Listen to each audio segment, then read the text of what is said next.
بسم الله الرحمن الرحيم الحمد لله رب العالمين إن الحمد لله تعالى نحمده ونستعينه ونستغفره ونعوذ بالله من شرور أنفسنا ومن سيئات أعمالنا من يهده الله فلا مضل له ومن يضلل فلا هادي له أشهد أن لا إله إلا الله وحده لا شريك له وأشهد أن محمدا عبده ورسوله اللهم صل على محمد وعلى آل محمد وصليت على إبراهيم وعلى آل إبراهيم إنك حميد مجيد اللهم بارك على محمد وعلى آل محمد كما باركت على إبراهيم وعلى آل إبراهيم إنك حميد مجيد ورضي اللهم عن الخلفاء الراشدين والصحابة أجمعين ومن تبعهم بإحسان إلى يوم الدين أما بعد السلام عليكم ورحمة الله وبركاته.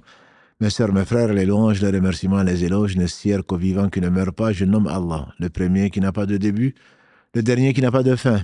L'apparent et dominant sur toute chose, nous le louons. Nous revenons vers lui repentant, nous lui demandons protection contre les conséquences de nos péchés. Et les tendances de l'âme, celui qu'Allah guide, nul ne saurait l'égarer, celui qui est privé de sa guidée, nul ne saurait lui montrer le droit chemin. J'atteste donc qu'il est le seul digne d'adoration. J'atteste de la véracité, de l'exemplarité, de la prophétie de Mohammed ibn Abdillah, qu'Allah bénisse ce prophète, sa famille, ses compagnons, et tous ceux qui les ont suivis dans le droit chemin et nous fassent l'honneur d'en faire partie. Ensuite donc, bienvenue dans ce premier épisode de cette nouvelle série que vous attendiez certainement et qui nous a paru importante, notamment à la veille du Ramadan, mais bien avant. Nous faisons déjà 2 émissions, alhamdulillah, de live le mercredi et le samedi.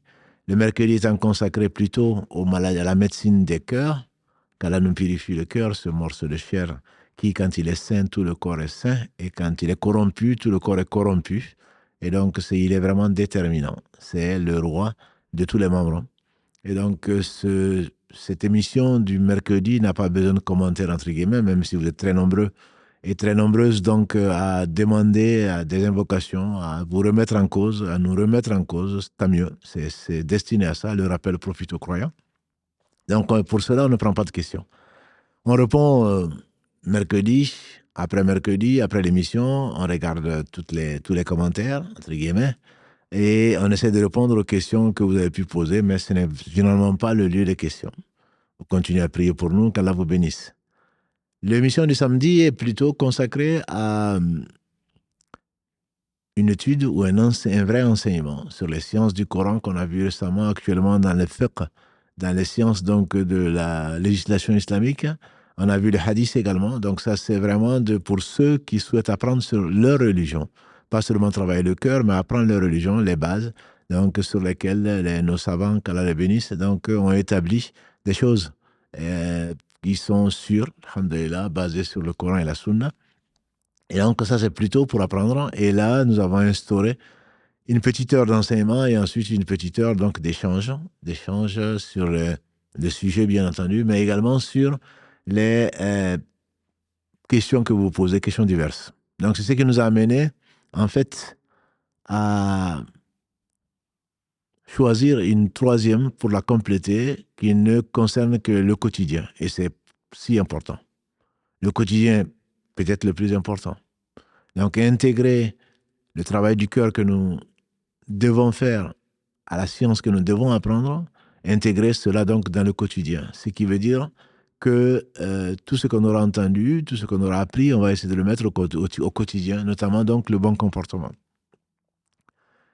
Il nous a paru important donc de garder le samedi et tout en faisant donc une nouvelle émission qui est celle d'aujourd'hui, le lundi, Inch'Allah, qui commence aujourd'hui et si Allah le veut, qui continuera pendant le Ramadan et également après le Ramadan, c'est en tout cas ce qu'on souhaite, Allah seul décide, dans sa sagesse et dans sa miséricorde.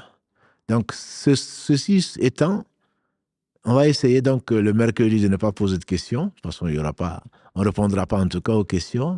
Samedi, on va essayer de limiter les questions avec Mohamed Adda, sélectionner les questions, mais ne prendre que les questions en rapport avec le sujet. En rapport avec le sujet, parce que quand on enseigne, il faut toujours laisser un peu de place pour les questions et réponses, qui sont parfois les plus importantes pour que les uns et les autres s'expliquent, pour que l'enseignant puisse expliquer les choses ambiguës, pour que l'étudiant ou la personne les 2 catégories donc qui sont bénies dans ce bas monde, le reste étant maudit, comme l'a dit le prophète sallallahu alayhi wa sallam, l'enseignant ou donc l'élève, et il se peut que l'élève donc éclaircisse également et corrige même donc ce qu'il vient d'entendre, qui par lapsus ou par erreur ou simplement par ignorance. Donc, il peut y avoir des erreurs dedans. Donc, on permet et on se doit donc de vous écouter par respect. Donc, on va limiter, Inch'Allah, dorénavant, les questions du samedi aux questions écrites et quelques questions orales sur le sujet, seulement sur le sujet. Quant au live d'aujourd'hui, de lundi, il est ouvert. C'est vraiment sur le quotidien, c'est les problèmes que nous rencontrons, les partager, mais si possible, pas des problèmes très pointus, des problèmes qui pourraient concerner et dont la réponse, en tout cas, pourrait intéresser donc le plus de monde possible. Et je vous remercie très sincèrement pour votre confiance et votre bienveillance, le respect que l'on peut avoir vis-à-vis des autres. Et je tiens simplement à rappeler à certains donc, qui en ont fait un salon de causerie. Ce n'est pas la place. Et ceux, effectivement, qui dénigrent les savants, je ne les invite pas du tout à suivre ces émissions-là, puisque je lis parfois sur Instagram, dans les réponses et les commentaires des réels, et que les savants n'ont pas été désignés par Allah, bien sûr, après le prophète sallallahu alayhi wa sallam, il n'y a plus le prophète, mais c'est lui qui a dit, si on veut l'écouter, si on veut l'aimer, si on veut le suivre, c'est lui qui a dit, les savants sont les héritiers des prophètes. Bien entendu, celui qui sait, celui qui ne sait pas, ne sont pas égaux. Et donc, je pense que le minimum, c'est de respecter l'avis des savants. C'est ce qu'on essaie de faire actuellement, expliquer comment Allah a choisi qui il a voulu. C'est Allah qui a choisi ces gens-là, qui sont meilleurs que nous, qui sont ceux qui le craignent, comme il le dit dans la sourate 35, verset 28, « Innama yakhsha Allah min ibadihi al-ulama » Ne craignent vraiment Allah que les savants. C'est Allah qui les appelle les savants. Allah seul les savants, bien entendu. Donc, je pense que le minimum, même pour ceux qui se prennent pour des savants, le minimum, c'est de respecter les autres. Et donc, on peut ne pas être de leur point de vue, mais qui sommes-nous pour définir la vérité? Eux, au moins, s'ils le voient juste, Allah le récompense doublement. Et s'ils se trompent, parce qu'ils sont basés sur la science, et pas sur ce qu'ils pensent, sur la science, sur le Coran, sur le hadith, et ils se basent dessus pour nous aider, essayer de nous aider. S'ils font des erreurs, Allah leur pardonne et leur récompense quand même, leur accorde une récompense pleine. Donc, je pense que le minimum, c'est vraiment de les respecter, de prier pour eux, même si les savants ont fait des erreurs, ils en ont fait tous. Adam Khata, comme a dit le prophète sallam, tout fils d'Adam est soumis à l'erreur. Les meilleurs d'entre eux sont ceux donc, qui reviennent de leurs erreurs. Et ils ont été nombreux à revenir de leurs erreurs. Ceux qui sont morts et qui n'ont pas eu cette occasion-là, Allah sait s'ils étaient sincères ou pas. En tout cas, nous prions donc, pour leur agrément par notre Seigneur subhanahu wa ta'ala, qui est le grand pardonneur. Donc, je demande à ceux qui pensent savoir d'éviter de prendre des péchés, parce que leurs bonnes actions, s'ils en ont, iront aux gens qui les critiquent. Et donc, ceux qui pensent savoir et qui ne sont pas d'accord avec les avis des savants peuvent nous quitter, tout simplement. Je pense qu'on ne va pas les regretter. Et également, pour faire profiter les autres, mieux vaut ne pas faire donc de ces commentaires sur Facebook, sur Instagram, etc., d'échanges et de répondre aux questions. Si vous le savez, je veux dire, essayez d'être modeste, d'être humble, et on apprend toujours. On apprend toujours même de plus petit que soi. Donc si vous savez, n'étalez pas le peu de science que vous avez. Et comme le dit le proverbe que j'aime beaucoup, la science c'est comme la confiture. Moins on en a, plus on l'étale. C'est comme la confiture. Moins on en a, plus on l'étale, si on le comprend pour la confiture, pour avoir toute la surface sucrée. Pour la science, c'est plutôt de l'ostentation. C'est de montrer aux gens que moi, je sais ça. Voilà. Et donc, ceci, certainement, comme on le sait, c'est l'un des grands péchés dans l'islam, l'ostentation, qui a fait que Allah, dans sa sagesse et dans sa justice, met les 3 premiers combustibles de l'enfer, c'est ceux qui ont fait des choses qui paraissent belles, mais qui paraissent pour Allah. En réalité, ils le font pour se faire voir. Donc, je me mets en garde et je vous mets en garde, mes sœurs et frères. Tout ce que l'on dit, tout ce que l'on écrit est consigné et on devra en rendre compte. Donc, le respect des autres. Si vraiment on pense que l'émission n'est pas intéressante ou autre chose, je pense qu'il y a vraiment d'autres occupations. Et il faudrait profiter de son temps pour aller, soit vous créez des sites, soit vous allez sur d'autres sites, soit simplement le mieux serait de s'occuper de choses qui nous sont utiles. Parce que demain, on va tous le regretter. Voilà, donc c'était juste quelques conseils que je me donne. Et ici, ce n'est pas un salon de fatwa. Nous ne sommes pas des muftis, nous ne sommes pas des savants.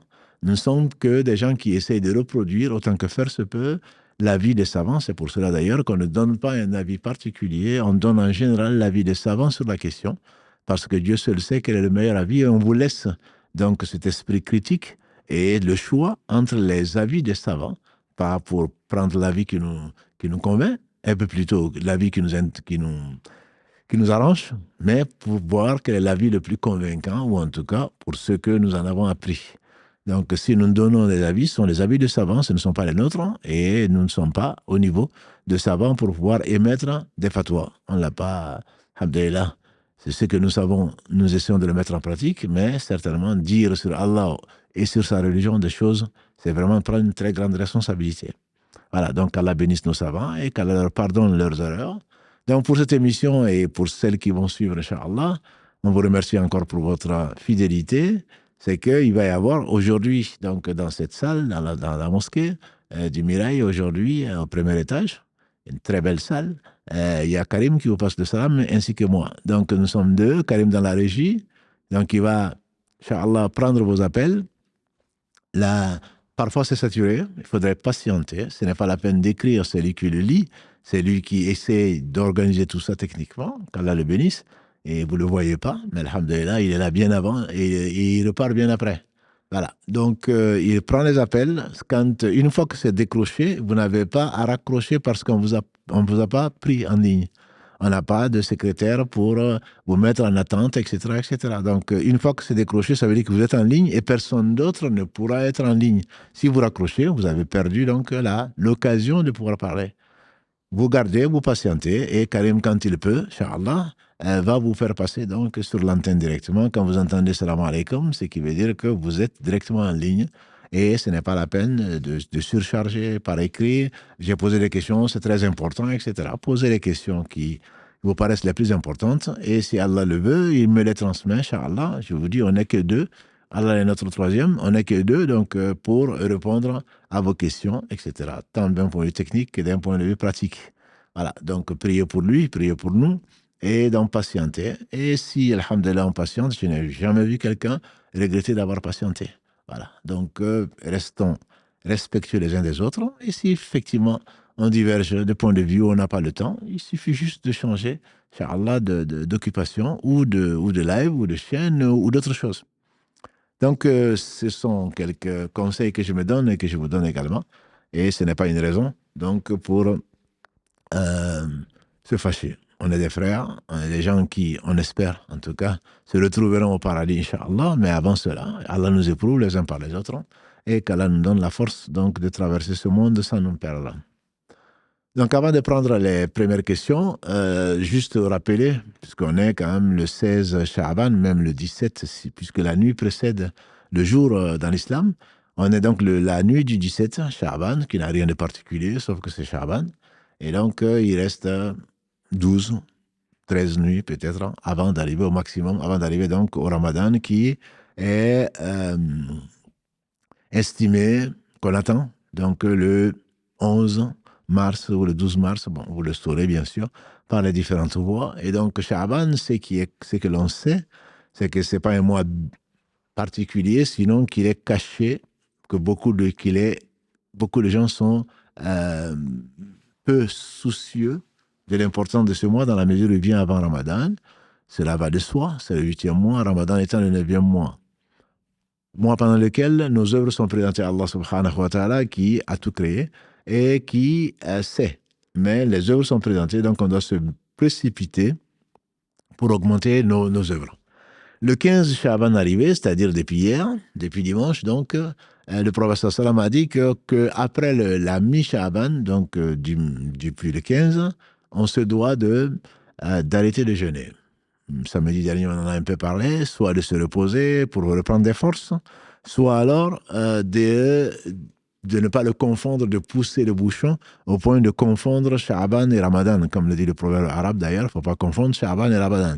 Donc au moins le dernier jour ou le dernier jour de Sha'ban, il ne faut pas jeûner spécialement, sauf, comme l'a dit le prophète sallallahu alayhi wa sallam, celui qui a des jours à jeûner, qui jeûne d'habitude les lundis comme vous le faites, le jeudi, celui-là peut jeûner même si Ramadan est mardi ou Ramadan est vendredi. Ça on peut. Également, il faut se précipiter vers le bien, en particulier les dettes. Ceux qui ont des dettes, celles qui ont des dettes, se doivent donc de savoir qu'il reste une dizaine de jours, qu'il ne reste pas beaucoup. Et si on n'a pas pu jeûner et qu'on a une excuse, alhamdulillah, si on n'a pas d'excuse, sauf la paresse ou la négligence, alors on se doit de nourrir un pauvre par jour de jeûne non rattrapés avant ce ramadan. Allah nous donne 11 mois pour rattraper donc les jours qu'on n'a pas pu faire, soit pour cause de maladie, soit pour cause d'indisposition. Donc ces jours, il faut absolument, en tout cas faire à l'impossible nul n'est tenu, essayer de les rendre avant le premier ramadan, donc qui va arriver vers le 11 mars, nous avons dit. Si on n'y arrive pas parce qu'on est malade, il n'y a pas de compensation à faire, d'après l'avis le plus fort chez les savants. Mais si on a, c'est par négligence, pendant les 11 mois, on n'a pas pu les faire, il nous reste des jours, on doit donc nourrir un pauvre par jour de jeûne manqué. Et ensuite, après Ramadan, Inch'Allah, il faut les rendre quand même. Donc, il faut s'en repentir, puisque le repentir est une obligation pour tous les péchés, notamment d'avoir désobéi à Allah, de n'avoir pas jeûné alors qu'il nous a donné les moyens de jeûner. Ceux qui ne peuvent pas jeûner ont des excuses et on reviendra dessus, Inch'Allah, pendant tout le mois, avant même peut-être le mois, pour savoir donc comment compenser les jours de jeûne manqués, soit à cause de la maladie, à cause du voyage, ou alors à cause de l'allaitement ou de la grossesse, etc. Bon, ça sont des choses, Inch'Allah, sur lesquelles la communauté des savants est d'accord et sur lesquelles, Inch'Allah, on répondra assez souvent sur donc, ces causes pratiques-là. Donc, en dehors de ça, maintenant, on va prendre, Inch'Allah, les questions s'il y en a. D'abord, la priorité au direct, comme ils le disent à la télé. Priorité au direct. Donc, Karim, s'il y a un appel, donc on va commencer, Inch'Allah. Bismillah. Alors oui, salam alaikum. Wa alaikum assalam wa rahmatullahi ta'ala wa barakatuh. Barakallahu fik, vous êtes en direct. Inch'Allah, barakallahu fikum. Merci beaucoup pour ce live, merci pour tout ce que vous faites pour nous. Allah vous m'entendez bien? Oui, très bien. Barakallahu fik. D'accord, très bien. Moi, j'ai une question, c'est concernant les parents en islam. Est-ce que c'est... dans quelle mesure on doit leur obéir? C'est-à-dire que si parfois on a des choses sur lesquelles on a des doutes, est-ce qu'on a le droit de leur dire non, sachant que ça peut entraîner parfois des conflits au sein de la famille, ou est-ce qu'on doit... En fait, c'est assez compliqué parce qu'il y a des choses qui sont interdites clairement en islam, où là vraiment on peut les regarder droit dans les yeux et leur dire non, je ferai pas ça, ou non, ça c'est pas quelque chose qu'il me convient de faire. Enfin, c'est de ce côté-là ça va, mais après parfois il y a des choses sur lesquelles on a des doutes. Nous, sur notre propre personne, on s'abstient. Par crainte, entre guillemets, si Allah nous l'accorde, cette crainte. Mais parfois, c'est les autres qui nous imposent ça, entre guillemets. Et comme nous, on ne sait pas trop comment se positionner, dans ces cas-là, qu'est-ce que vous conseillez? C'est une excellente question. Quand je dis excellente, toutes les questions, il n'y a pas de mauvaise question, mais c'est vraiment, je crois, une question qui est extrêmement importante, surtout aujourd'hui et ici. Malheureusement, je pense qu'avec la fin des temps, les gens... les langues se délient, ce qui est une bonne chose parfois, mais on a oublié le fondamental dans la mesure où, comme tu le sais certainement, Allah dit dans la sourate 17, verset 23, وَقَضَى رَبُّكَ أَلَّا تَعْبُدُوا إِلَّا إِيَّاهُ وَبِالْوَالِدَيْنِ إِحْسَانًا. Ton Seigneur a décrété qu'il n'adorerait que l'excellence avec père et mère. Donc l'excellence que définissent les savants, c'est le fait, ce n'est pas ce qui est la désobéissance, contradite par désobéissance aux parents. Ce n'est pas seulement le fait de dire non, je ne fais pas, c'est même pas ça. C'est de lui faire mal au cœur. C'est simplement de lui faire mal au cœur. Le regarder droit dans les yeux, ça se fait dans certaines cultures, mais dans d'autres cultures, ça ne se fait même pas. C'est irrespectueux. Donc je pense qu'il faut revenir à la base. Ce sont les gens par qui Allah nous a amenés à la vie. Et donc on doit les respecter. Allah n'aime pas l'ingratitude. Donc pour les 3 cas que tu as cités, en effet, ce qui est interdit est interdit. Même ce qui est clairement interdit, il faudrait, qu'est-ce que dit Ibrahim alayhi salatu salam, l'ami, celui que Allah a, après le prophète sallam ou avant lui, c'est les 2 seuls que Allah a rapprochés le plus. Donc, وَتَخَذَ اللَّهُ إِبْرَاهِيمَ خَلِيلًا. Allah a pris Ibrahim comme un rapproché. Ibrahim, comment il parlait à son père? Ya abati, ya abati. Pourtant, qui a fait la pire des injustices qui est l'association à Allah. Donc, il faudrait vraiment prendre tous les moyens, même en leur disant non, et c'est catégorique. La ta'atun li makhluqin fi ma'siyati al-khaliq. Il n'y a pas à obéir à son père ni à qui que ce soit dans la désobéissance à Allah. Mais malgré cela, et même dans cette situation-là, c'est tout, il en a voulu le lapider, mais il dit qu'il va prier pour son père. Donc il y a des façons de leur parler, même si on est clairement, c'est définitif, non négociable de ce qu'ils nous demandent de faire, on doit quand même utiliser la meilleure pédagogie pour le faire. Et au pire, je dirais, c'est pas par peur, c'est juste par pudeur. On peut passer par des personnes pour leur dire, ou même notre silence peut traduire ce que ça traduit. Et là, peu importe s'ils sont emportés, s'ils s'emportent, s'ils nous maudissent, etc., la malédiction ne va pas marcher. Parce que, comme l'a dit le professeur sallam, parce que souvent, c'est cette arme-là qu'ils utilisent beaucoup. Si tu ne fais pas, donc comme ils disent, da'wat shar, je vais te faire la mauvaise évocation, et tu sais que tu vas être maudit, etc. Alors que la malédiction peut leur tomber dessus. Le prophète sallallahu alayhi wa sallam n'a-t-il pas dit que la malédiction, quand elle est proférée, elle parcourt l'Occident et l'Orient pour chercher la personne sur laquelle elle a été proférée. Et si la personne mérite cette malédiction, la malédiction tombe sur la personne. Mais si elle ne mérite pas, la malédiction revient sur la personne donc qui l'a proférée. Donc ce n'est pas parce que les parents ont maudit telle personne que ça va marcher. Ça, c'est leur arme de défense. Hein. Très souvent, si tu ne fais pas ça, je vais faire ça. Mais non, on a le même Seigneur. Et si c'est pas toi qui m'as créé, tu m'as mis au monde, mais quelqu'un d'autre t'a mis au monde, et surtout quelqu'un d'autre t'a créé, et qui détient toutes choses, qui est Allah subhanahu wa ta'ala. Donc même dans des choses que je dirais qui sont considérées comme sans discussion, qui sont indiscutables, il faut leur parler de la meilleure des façons. Voire se taire sur la chose, mais la décision, elle est ferme, elle est irrévocable. Ce n'est même pas la peine de discuter. Quand c'est les choses qui sont douteuses, c'est là où effectivement, c'est le sens de ta question. Quand les choses sont douteuses, il faut, se renseigner déjà, savoir quelle est la position de l'islam sur cette chose-là. Est-ce que c'est quelque chose qui est conseillé, déconseillé, quelque chose qui est recommandé, une chose qui est obligatoire ou interdite? Donc quand c'est douteux, le mieux, c'est de vraiment de se renseigner. Et si les parents disent de faire ça et qu'on ne sait pas, même quand on le sait d'ailleurs, on va dire, je vais me renseigner, il n'y a aucun souci pour faire ce qui te plaît. Tu sais très bien que si je peux, je le ferai. Donc voilà, tout ça pour les encourager, tout ça. Mais on se renseigne. Mais quand c'est une chose qui est permise, entre son choix et mon choix, son choix doit primer. Dieu dit, Wala taqul lahuma uffin, ne leur dis même pas ouf. Et les savants disent que s'il y avait un mot en arabe plus léger que ouf, Allah l'aurait utilisé. Et d'ailleurs, pour les arabophones, on dit quel est le mot le plus léger. Et ce n'est pas ba, c'est pas ta, c'est pas alif, c'est pas ça. Le mot le plus léger en arabe, disent les arabophones, les savants en arabe, c'est ouf. Ouf est le mot le plus léger. Et Allah l'utilise dans le Coran, Wala taqul lahuma uffin, ne leur dis même pas ouf. Donc, si la chose, ça ne nous arrange pas, mais ça l'arrange, on fait des concessions. On fait des concessions, et cette concession peut nous amener la bénédiction d'Allah subhanahu wa ta'ala.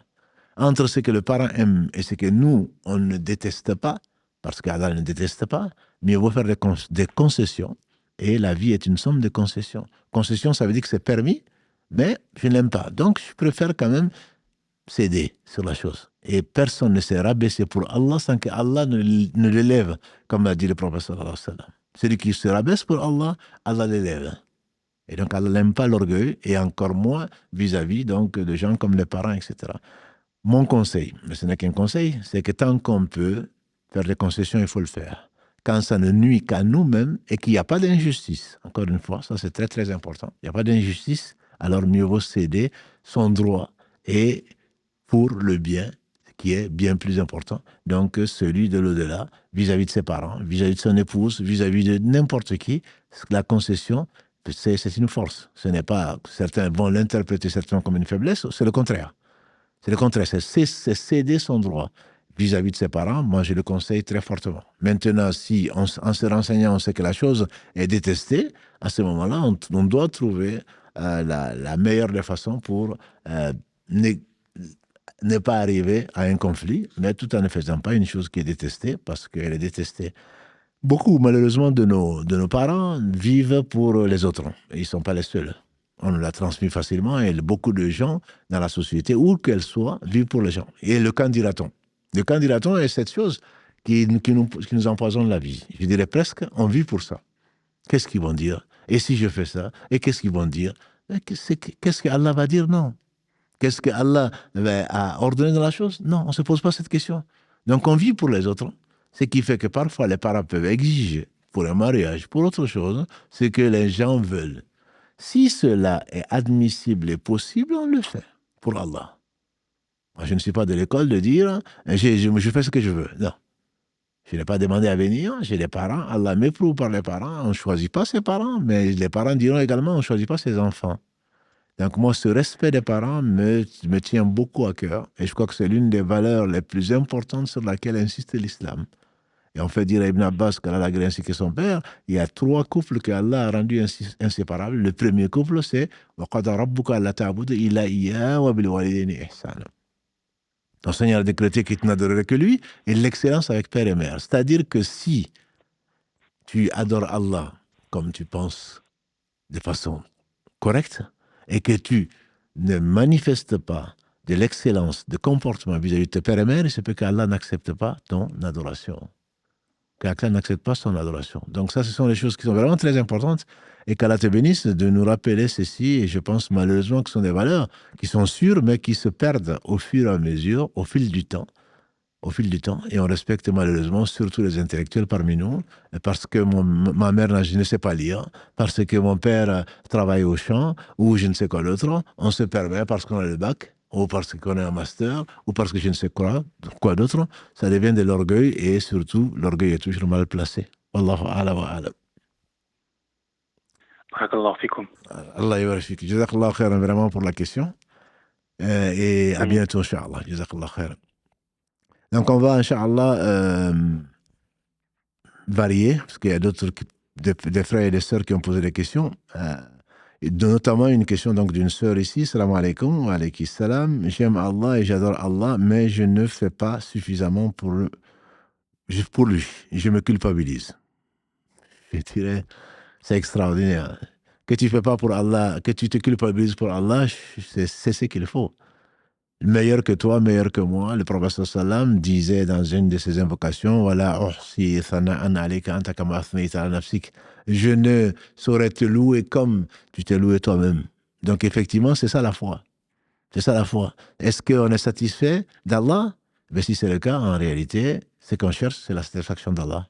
Donc on ne doit jamais être content, satisfait plutôt, d'avoir assez fait. Jamais. Parce que même si on fait, c'est grâce à Allah. Comment est-ce qu'on pourrait... Ça me rappelle quelque part, je n'étais pas là, mais le professeur sallam dit que Moussa a demandé à Allah, Ya Allah, enseigne-moi une invocation par laquelle je t'évoque et je t'invoque. Allah lui dit à Moussa, dis Alhamdulillah. Dis Alhamdulillah. Ou dis plutôt La ilaha illallah, dans la version qui me vient en tête. Moussa dit, Ya Allah, tous tes serviteurs disent La ilaha illallah. Et Allah lui dit à Moussa, si les 7 cieux et leur contenu en dehors de moi, les 7 terres et leur contenu étaient placés dans un plateau de la balance, et la ilaha illallah dans l'autre plateau de la balance, c'est la ilaha illallah qui allait l'emporter, qui va l'emporter. Donc ça veut dire quoi? Ça veut dire qu'on ne saurait adorer Allah que grâce à Allah et par Allah, en purifiant son intention pour Allah et pas pour quelqu'un d'autre, et toujours, c'est Allah qui accepte le peu qu'on apporte. C'est pour cela que d'ailleurs, les meilleurs d'entre nous disent que pour que Allah accepte nos œuvres, c'est vraiment par pure miséricorde. C'est lui qui nous l'inspire. Mais en plus de ça, on ne lui donne que le reste. Donc le peu, c'est comme si un enfant vient. Je prends souvent cet exemple parce que je suis favorisé par Allah. Et quand les enfants viennent, tes petits-enfants ou même les enfants à la mosquée viennent avec un dessin. Voilà. Ils y ont passé pas mal de temps. Et le dessin, je veux dire, ça ne représente rien du tout. Ça n'a pas de sens, en tout cas pour nous. Pour eux, ça a un sens. Ils viennent te l'offrir. Alors, si tu ne leur dis pas que c'est beau, si tu ne les embrasses pas, si tu ne les encourages pas, bien sûr qu'ils vont être déçus. C'est notre cas. Qu'est-ce qu'on apporte à Allah? Rien. Wallahu huwa al-ghani al-hamid. Allah, il est celui qui se passe de tout. Al-ghani, le riche. Le riche, celui qui se passe de tout. Le digne des louanges. Donc, le fait de dire Alhamdulillah pour ce qu'Allah t'a donné, quand ton Seigneur a proclamé, sourate 14, Ibrahim, verset 7, quand ton Seigneur a proclamé, si vous me remerciez, je vous en rajoute. Or, le remerciement vient de lui. Si vous me remerciez, je vous en rajoute. Donc le simple fait de demander, d'avoir un cœur, une disposition, une bienveillance, le remerciement c'est quoi? Ibn Qayyim il dit le remerciement c'est le fait de reconnaître le bienfaiteur, la source. Ce n'est ni le hasard, ni ceci, ni c'est ça. C'est encore moins mon travail. Je le dois à moi-même. C'est ce qui a amené Qarun à être englouti par la terre. Cette science, je ne la dois qu'à moi-même. Non. Il faut reconnaître le bienfaiteur. On a souvent récité ce verset, la sourate 16, tout bienfait qui vous arrive, que ce soit le sourire, que ce soit les pleurs, que ce soit à manger, que ce soit à boire, que ce soit la vue, que ce soit lui, ça vient d'Allah subhanahu wa ta'ala. Où est ton mérite? Donc le fait de reconnaître, d'être satisfait d'Allah, Allah va t'en rajouter. Le prophète sallallahu alayhi wa sallam nous a dit, il n'y a pas un bienfait qui soit supérieur au fait que tu remercies Allah. Celui qui remercie Allah pour un bienfait, ce remerciement est encore mieux que le bienfait qui lui a été accordé. Vous imaginez? On remercie Allah, grâce à Allah. On remercie Allah pour ce qu'il nous a donné, et c'est lui qui tout bien vient de lui.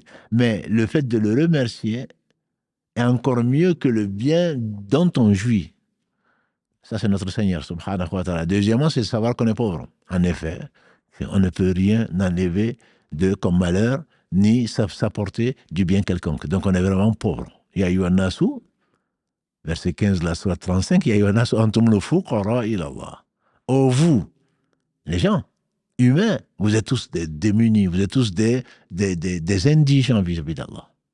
Et donc, il faut reconnaître cette pauvreté pour demander aux riches, Allah subhanahu wa ta'ala. Et enfin, et ça fait partie du remerciement, c'est le fait d'utiliser ce que le bienfaiteur t'a donné pour ce qu'il aime. Si on arrive à ce stade-là, on a été remerciant. Et le prophète sallallahu alayhi wa sallam disait, est-ce que tu ne veux pas, ya Aïcha, que je sois un serviteur très reconnaissant de l'honneur qu'Allah lui a donné, d'être le meilleur des hommes, et de ne pas avoir de péché. Et malgré cela, d'avoir toutes ces erreurs pardonnées par Allah, il priait jusqu'à ce que ses pieds étaient enflés. Et c'est ça le remerciement. Le fait de savoir, ma sœur, le fait de savoir que tu ne sauras pas remercier Allah, c'est déjà le remercier. Wallahu a'la wa a'lam. On a beaucoup de questions écrites et beaucoup de téléphones, beaucoup de demandes de téléphone, alhamdulillah. On va prendre une question comme ça. J'ai une petite question. Après avoir fait nos ablutions, avons-nous le droit de retourner dans la salle d'eau, aux toilettes, pour se mettre la pommade ou pour récupérer une chose, bien entendu? Les ablutions, quand on est là, on les garde. Hein. Les ablutions n'empêchent pas, même sans ablution, on peut rentrer dans les toilettes. D'ailleurs, c'est pour perdre les ablutions en général. Et on peut rentrer dans une salle d'eau, en faisant les ablutions, on les garde jusqu'à ce qu'on les perde. Et ce qui fait perdre les ablutions, la première et la chose la plus connue, c'est la sortie de l'une des deux orifices, donc naturels, donc de gaz, de liquide et de solide. Donc, tant qu'on les a, bon, il y a le sommeil, il y a la perte de conscience en général, voilà. Mais le fait de ne pas avoir les ablutions ne change pas son statut. On peut rentrer là où on veut, simplement dans les toilettes, on ne doit pas parler, parce que les salles d'eau sont fréquentées par notamment les esprits, les djinns, etc. Donc, il ne faut pas parler, il ne faut pas y aller pour aller catcher parce que on veut parler à sa copine ou à son copain, ou on veut dire des choses que les parents n'entendent pas, etc. Ce n'est pas le lieu. Et je connais un cas pratique, quelqu'un qui a été possédé dans les toilettes, justement, parce que il parlait beaucoup là, il ne voulait pas perdre son temps, donc même dans les toilettes, il passait son temps sur son téléphone, etc. Et il a été possédé là, on le sait, en tout cas on en a la preuve. Donc il faut éviter de parler et de rester donc dans ce lieu-là et en faire son lieu de privilège. Mais cela n'enlève absolument rien aux ablutions. Un coup de téléphone, Karim. Allô? Allô? Salam alaikum. Nous vous écoutons, mais la communication n'a pas l'air, la qualité n'a pas l'air très bonne. Est-ce que vous avez un appareil à arrêter à côté de vous? Ou vous êtes dans une voiture? Vous m'entendez? On entend, mais la qualité n'est pas terrible. Mais allez-y, on va essayer de comprendre, Inch'Allah. Inch'Allah. Ok, mais en fait, je suis converti, en fait, et c'était pour savoir comment parler de l'islam à ma famille, Oui. et comment leur dire le bien et leur donner interdire le mal et interdire le bien et à quelle fréquence le faire. Et du coup, de la qualité des mauvais, généralement, Inch'Allah.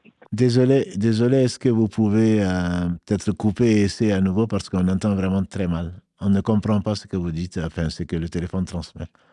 Donc, on va prendre une autre communication, Inch'Allah, s'il y en a. Sinon, en attendant, on va prendre une autre question. Comment peut-on lutter contre les insufflations sataniques au quotidien? Waswas, des paroles très déplacées sur Allah et sur sa religion, j'en souffre énormément. Ça fait effectivement partie des épreuves. Mon frère ou ma soeur, les épreuves, les waswas, j'imagine que c'est très difficile. Ça fait douter même de sa religion. Pas plus tard qu'aujourd'hui, la même question, ou peut-être plus importante encore, c'est tout le temps, je crois que je suis sorti de l'islam. Ça, c'est le prophète sallam, des gens sont venus le voir, meilleurs que nous, ce sont ses contemporains, et qui lui ont dit, parfois il nous arrive de penser d'Allah des choses dont on a honte. Il a dit, ah bon? Ils ont dit oui, oui. Vraiment? Ils ont dit oui, oui. Sérieusement, la troisième fois, ils ont dit oui. Il dit, alors ça, c'est la preuve de la foi. Satan ne va pas occuper un esprit qui ne croit pas en Dieu. C'est que vous croyez en Dieu, c'est une preuve de foi. Simplement, il a dit également, alayhi salatu wassalam, quand Satan ne va pas vous laisser tranquille, il va toujours vous demander qui a créé ceci. Vous allez dire c'est Allah, c'est Dieu. Qui a créé cela? Vous allez dire c'est Allah. Qui a créé ceci? Jusqu'à ce qu'il vous pose la question de savoir qui a créé Dieu. Et là, vous dites, je crois en Allah. Donc, je te conseillerais, mon frère ou ma soeur, quand ces choses arrivent là, ne les retiens pas, ne réfléchis pas dessus. Dis simplement, je crois en Allah. Je crois en Allah, dis la ilaha illallah, astaghfirullah. Inch'Allah, et A'udhu billahi minash shaitanir rajim, même dans la prière, ça arrive tellement souvent, même dans la prière, et donc on crachote 3 fois à gauche, je n'ai pas dit de cracher, voilà, on demande protection à Allah, A'udhu billahi minash shaitanir rajim, et c'est Allah seul qui maintient toutes choses et qui détient toutes choses, le toupet de toutes choses, et donc on demande protection auprès d'Allah contre Satan, le lapidé, ses insufflations. C'est une grosse épreuve, c'est vraiment une très grosse épreuve. Un appel téléphonique peut-être, hein, Karim. Allô? Allô, oui. Je suis en ligne depuis tout à l'heure. Oui, eh ben oui. Salam alaikum. Alaikum salam wa rahmatullah. Oui. En fait, j'appelle parce que j'ai une question pour ma mère. Oui. En fait, chaque année, pendant le ramadan, elle a du mal à jeûner parce qu'elle a une maladie chronique. Oui. Mais chaque année, en fait, elle veut essayer d'avoir quelques récompenses pour jeûner, on va dire, quelques jours, Oui. en pensant qu'elle pourra tenir tout le mois. Oui. Mais du coup, chaque année, c'est la même chose. Elle va abandonner peut-être au bout de 7 jours. Oui. Et donc, là, elle ne sait pas si elle doit rattraper les restes des jours qu'elle a manqués. Oui. Parce qu'au final, elle a du mal, parce qu'elle est malade. Et elle ne sait pas si cette année aussi, elle devra réessayer de jeûner. Alhamdulillah, qu'Allah la guérisse, qu'Allah la guérisse, barakallahu fik, qu'Allah la guérisse, et ce sont des épreuves, de toute façon, là, il ne faudrait pas qu'elle déprime parce que les autres ont jeûné. Encore une fois, c'est comme on a dit tout à l'heure, on a l'impression de vivre pour les autres. Qu'est-ce que les gens vont dire, hein? Et mes enfants jeûnent, et même mes petits-enfants jeûnent, je n'y arrive pas, et les voisins, qu'est-ce qu'ils vont dire? Non, Allah éprouve tout un chacun. Et donc, si elle ne peut pas supporter, c'est Allah, dans le verset 184 de la Sourate Al-Baqarah, Allah commence par ça, celui qui est malade ou en voyage, qu'il le remette plus tard. Mais si c'est une maladie chronique et que la médecine aujourd'hui n'en connaît pas donc le remède, et elle prend des médicaments et elle pense peut-être qu'elle ne va pas guérir, elle prend les médicaments jusqu'à ce qu'elle guérisse, et si elle ne guérit pas, elle n'a pas à jeûner. Allah permet, il n'y a pas de discussion entre les savants, à ma connaissance, Allah permet donc de ne pas jeûner. La santé prime sur la religion. La santé est primordiale. Donc il ne faudrait vraiment pas qu'elle le fasse. Je sais que souvent nos mamans sont têtues et elles veulent absolument, elles en ont honte. Non, ça fait 40 ans que je jeûne. Oui, d'accord, jusqu'au jour où tu ne peux pas jeûner. Voilà, donc jeûner et mourir dans ces conditions, tout est prédestiné, tout est destin, mais mourir dans ces conditions, c'est considéré par certains savants comme un suicide. Absolument, elle ne gagnera rien à se forcer et à se donner la mort quelque part. Tu sais que c'est quelque chose qui risque de te coûter la vie. Quand tu le fais, tu as pris le risque de te suicider. Et donc, il faudrait la mettre en garde, demander à plus savants, à l'imam du coin ou je ne sais qui d'autre qu'elle respecte, plus que nous, nos lives, et pour vraiment la mettre en garde, il ne faudrait pas qu'elle force.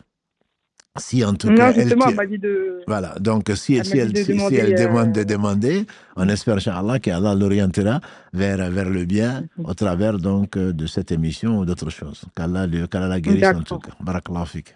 Amin, amin. Bah, du coup, ma question, j'ai une deuxième question par rapport à ça. Les D'ab- autres jours qu'elle a manqué Oui, par rapport au Ramadan dernier, oui. du coup, là, elle va pas pouvoir les rattraper. Comment est-ce qu'elle doit les compenser? D'accord. Donc, je vais répondre à cette question en rappelant qu'on a droit qu'à une seule question. Il y a énormément de questions. Alhamdulillah, on ne va pas faire des heures et des Ah, heures. d'accord. Non, non, mais ce n'est pas grave. Dans votre cas, D'accord. vous avez un joker. Vous ne saviez pas. Ok. J'ai oublié de le dire. Mm. Mais c'est une question, effectivement, qui est liée à la seconde. C'est qu'elle ne peut pas.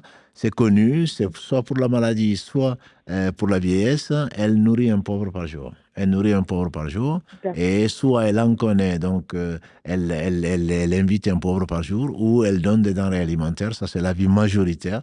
Donc, ou alors elle donne l'équivalent de la l'équivalent donc du prix d'un repas à une association humanitaire pour nourrir donc des Mm. pauvres ou autre chose. Donc là, elle n'a pas à D'accord. se soucier. Allah est miséricordieux et généreux. C'est qu'elle ne fait pas. Par contre, il faut qu'elle le fasse avant le début du Ramadan pour ne pas être Ok. empêchée. Voilà. Donc, si elle doit 20 jours, puisqu'elle n'a jeûné que 3 jours, si elle doit 22 jours ou 23 jours, elle doit donner donc l'équivalent, la fidia, donc la compensation. Certains l'estiment à 7 euros, d'autres l'estiment à 5. Peu importe, si elle, plus elle sera généreuse, plus Allah sera généreux vis-à-vis d'elle. Mais bien entendu, elle ne va pas non plus s'endetter pour pouvoir nourrir un pauvre. Elle donne ce qu'elle pourrait elle-même manger, ce qu'elle mange d'habitude. Voilà, l'équivalent de ce qu'elle mange d'habitude comme compensation et qu'Allah accepte d'elle et de nous. Amin, amin. Merci beaucoup pour les réponses Avec et désolé plaisir. pour les deux questions. Non, Du coup. non, il n'y a pas de problème, Ok. Charles. Barakallahu fika. D'accord. Merci beaucoup. Barakallahu fik. Salam alaikum. Alaykoum salam wa rahmatullah. Donc, on va passer à une question écrite, Inch'Allah. Parmi les questions, on va les prendre dans l'ordre. Hein. Comment augmenter son tawakkul envers Allah? Barakallahu fikoum, barakallahu fik à toi aussi. Le tawakkul vis-à-vis d'Allah, le tawakkul, c'est la mise en confiance. C'est remettre sa confiance en Allah. Il y a une traduction que j'ai beaucoup aimée qui s'appelle, c'est souvent on dit tawakkul, je mets même ma confiance en Allah.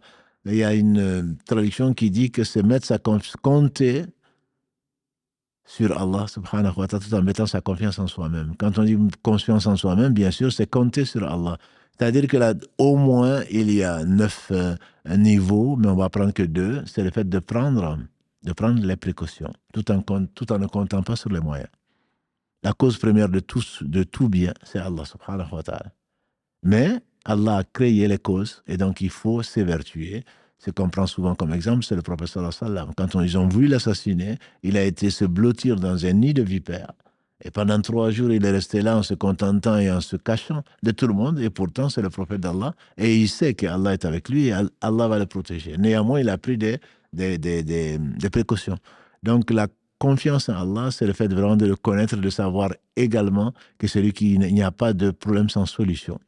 Et donc, de tout faire pour réussir son projet, parce que le projet a été réfléchi, mûrement réfléchi, discuté, modifié. Et ensuite, on sait que ce n'est pas parce qu'on a pris toutes les précautions. Il n'y a pas de précaution contre Allah. Il n'y a pas de précaution contre le destin. Donc, c'est vraiment la connaissance d'Allah qui amène au fait qu'on va lui faire confiance. Et comme le dit le proverbe, le poisson a fait confiance à l'eau. Quand l'eau a tari, le poisson en est mort. L'oiseau a fait confiance donc à l'arbre. Et quand l'arbre est devenu sec, et l'arbre est tombé, l'oiseau n'a pas su où aller. Il faut mettre sa confiance au vivant qui ne meurt pas. Donc c'est plus une connaissance, je dirais, par le cœur, que Allah subhanahu wa ta'ala peut tout. S'il ne le fait pas, c'est bien parce que le bien n'y est pas. Sa sagesse l'a dicté. Donc c'est continuer à vivre, mais tout en sachant qu'on n'est pas déçu. Et malheureusement, on est tous déçus. Et donc c'est parce que vraiment, la confiance n'est pas totale en Allah subhanahu wa ta'ala. Quand on est déçu, c'est qu'on attendait quelque chose de quelqu'un. Or, on doit attendre vraiment que d'Allah. C'est facile à dire, je vous le conçois. C'est facile à dire. Mais en réalité, si on est déçu, même on tient la porte à quelqu'un, et la personne ne nous dit pas merci, on est déçu. C'est que quelque part, est-ce que vraiment, à 80... mais est-ce qu'il n'y a pas 1% où on espérait quand même que la personne nous remercie? Mais si ce 1% n'existe pas et qu'on faisait confiance à Allah, on s'en remet à Allah 99%, à 100% pour sa récompense, on ne sera pas déçu. On ne sera pas déçu. On prendra un exemple de là en disant que au moins, Inch'Allah, je vais remercier celui qui m'a fait le moindre sourire.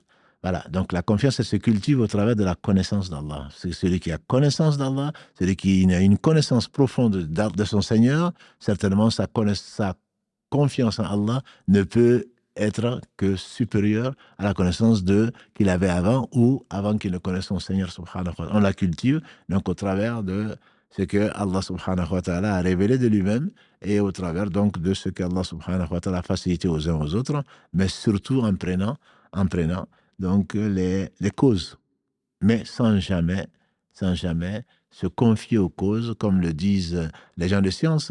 C'est quand on voit la cause arriver, on ne s'en réjouit pas, parce que c'est Allah qui a amené la cause. Et quand on voit la cause partir, on n'est pas désespéré, parce que c'est Allah subhanahu wa ta'ala qui peut tout. N'a-t-il pas ordonné au feu de ne pas brûler? Ibrahim, alayhi salatu wassalam, Ibn Abbas, quand il a expliqué son père, qu'est-ce qu'il disait? Il dit que votre prophète, c'est-à-dire Mohammed sallallahu alayhi wa sallam, et son arrière-grand-père, Ibrahim, ont dit la même chose dans des situations différentes. Quand Ibrahim a été jeté dans le feu, sa dernière parole, dit-il, c'est Hasbi Allah wa ni'mal wakil. Allah me suffit et quel bon garant. Jeté dans le feu est fait pour brûler. Mais une fois qu'il a été jeté, il a dit la vérité et il a risqué sa vie et on l'a jeté dans le feu. Dans le brasier, qu'est-ce qu'il dit? Hasbi Allah wa ni'mal wakil. Allah seul, Allah me suffit et il est le meilleur garant. Allah lui a envoyé et a ordonné au feu de ne pas le brûler et d'être paix et froideur pour Ibrahim. Ça, c'est la confiance totale à Allah. Le prophète sallam, dans le verset 172 de la sourate Ali Imran, après Uhud, on en parle souvent, après la guerre de Uhud, et quand ils sont repartis meurtris, ils sont partis blessés, en laissant des martyrs sur place, et les gens, on leur a dit, وَالَّذِينَ قَالَ لَهُمُ النَّاسُ إِنَّ النَّاسَ قَدْ جَمَعُوا لَكُمْ فَاخْشَوْهُمْ فَقَالُوا حَسْبُنَا اللَّهُ وَنِعْمَ الْوَكِيلُ. Et donc les gens, dans la sourate Ali Imran 172 et 173, les versets, les gens leur ont dit, les gens sont rassemblés contre vous, craignez-les. Qu'est-ce qu'ils ont dit? Allah nous suffit. Allah nous suffit. Donc c'est dans toutes circonstances, mais ça vient bien sûr au travers de la connaissance d'Allah subhanahu wa ta'ala qu'Allah nous donne. Donc Ibn Qayyim disait, c'est le degré peut-être le plus élevé de la foi, le fait de mettre sa confiance en Allah, mais ce n'est pas la confiance de celui donc, qui s'assoit, qui ne fait rien et qui se dit « j'ai confiance en Allah ». Un appel, oui. Salam alaikum. Allô? Allô, oui, salam alaikum. Salam. Nous vous écoutons. Oui. Je voulais savoir si la femme est autorisée à prier les prières du soir à voix haute et quand elle prie à voix basse, est-ce qu'elle doit chuchoter? Alhamdulillah, c'est la prière donc pour ceux qui ne l'ont pas peut-être bien entendu, est-ce que la prière à voix haute d'une femme, est-ce qu'elle est autorisée? Est-ce que la prière à voix basse oblige à chuchoter? La femme peut faire sa prière toutes les prières à voix basse. Elle est autorisée islamiquement parlant. Si elle ne craint pas donc de fitna, elle peut prier les prières à voix haute, tout comme l'homme, dans les prières à voix haute, c'est-à-dire les deux rakas du Fajr, les deux premiers rakas du Maghrib et les deux premiers rakas de Isha. À voix basse, il y a une légère différence entre guillemets à voix basse, comme l'homme comme pour la femme. Certains savants comme les Malikis, puisqu'on fait référence à eux, disent qu'il faut juste s'entendre. C'est-à-dire on n'est pas obligé que son voisin nous entende, homme ou femme. Mais chez les Shafi'i, par exemple, ils exigent la prononciation de telle façon qu'il faut chuchoter pour que ton voisin t'entende, au lieu de dire « Donc là, il n'y a que moi qui m'entends. Et pour que ça passe dans le micro, c'est « Bismillahirrahmanirrahim ». Donc là, au moins mon voisin m'entend. Ce qui fait parfois, d'ailleurs, dans la mosquée, on reconnaît un peu les gens... En fonction de la façon dont ils prononcent à voix basse, on reconnaît à quelle école ils appartiennent plutôt. Donc c'est permis, mais dans le cas de la femme, ce n'est pas une obligation pour elle. Donc de réciter à voix haute, elle peut réciter toutes ses prières à voix basse, mais les prières à voix haute que l'homme peut réciter, elle peut également le faire quand elle est seule ou dans une atmosphère où il n'y a pas de tentation. Barakallahu fik. Allah yabarak fik. Assalamu alaikum wa rahmatullah. Alaykoum salam. Question écrite. Donc, on va alterner une question écrite ici qui rejoint peut-être, alhamdulillah, celle que la sœur vient de poser. Wa alaykum salam. Est-il obligatoire de réciter une deuxième sourate au cours des prières?